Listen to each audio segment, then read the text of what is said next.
Durante muito tempo, o cansaço foi visto como um sinal claro de que algo estava errado. Hoje, em muitas partes do mundo, ele é tratado como algo normal, e em alguns casos, até admirável. Responder mensagens fora do horário, trabalhar até tarde, viver constantemente ocupado, tudo isso deixou de ser exceção. Mas em certos países, esta cultura não surgiu por acaso, ela foi construída por décadas de crescimento econômico, pressão social e sistemas que recompensam quem aguenta mais, não necessariamente quem vive melhor. Este vídeo analisa países onde trabalhar até ao limite deixou de ser um problema social e passou a ser uma regra silenciosa, com consequências reais para a saúde, a produtividade e a vida pessoal.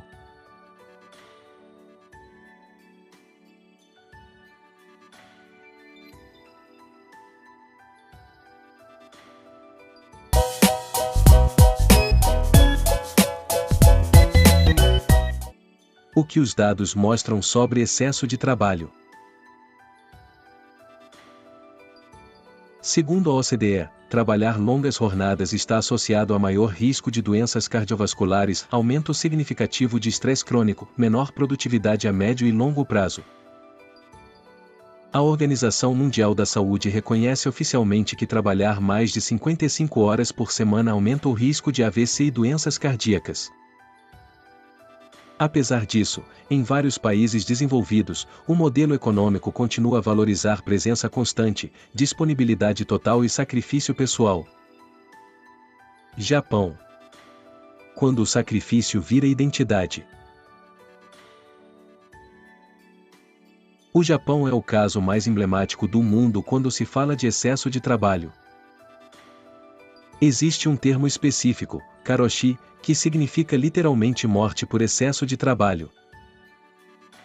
Não é uma metáfora, é um fenômeno reconhecido pelo Estado japonês desde os anos 80.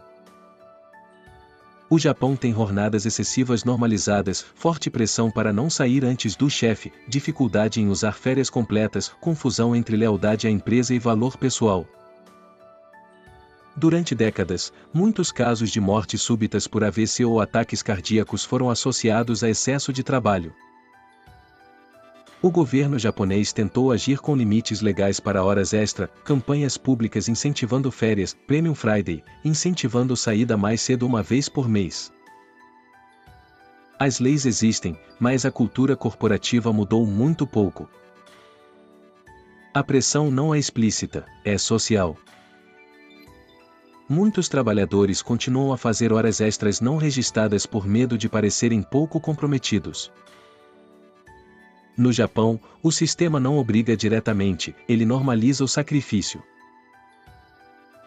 Coreia do Sul. Competição desde a infância. A Coreia do Sul construiu uma economia altamente desenvolvida em poucas décadas. Mas esse crescimento rápido criou uma cultura de competitividade extrema. A Coreia registrou uma das maiores médias de horas trabalhadas da OCDE durante anos, pressão intensa desde a escola até ao mercado de trabalho, cultura de não ficar para trás, burnout elevado entre jovens adultos. Trabalhar longas horas não é visto como abuso, mas como necessidade para sobreviver num sistema competitivo. Como solução, o governo sul-coreano reduziu oficialmente o limite semanal de horas de trabalho e empresas foram obrigadas a respeitar horários máximos. Mas na prática, muitas horas extra continuam a existir informalmente. Funcionários sentem pressão para ficar além do horário e o medo de perder oportunidades mantém o sistema. Aqui, a lei mudou mais rápido do que a mentalidade. Estados Unidos. Trabalhar muito para não cair. Nos Estados Unidos, o excesso de trabalho não vem tanto da tradição coletiva, mas da insegurança estrutural. Não existe férias obrigatórias a nível federal, tem licença médica limitada em muitos empregos, seguro de saúde ligado ao emprego, medo constante de instabilidade financeira. Muitos trabalhadores trabalham longas horas não por cultura, mas por necessidade. Como solução, algumas empresas adotaram semanas de trabalho mais curtas, discussões sobre burnout cresceram após a pandemia, movimentos por equilíbrio vida-trabalho ganharam visibilidade. Mas as mudanças são pontuais, não estruturais.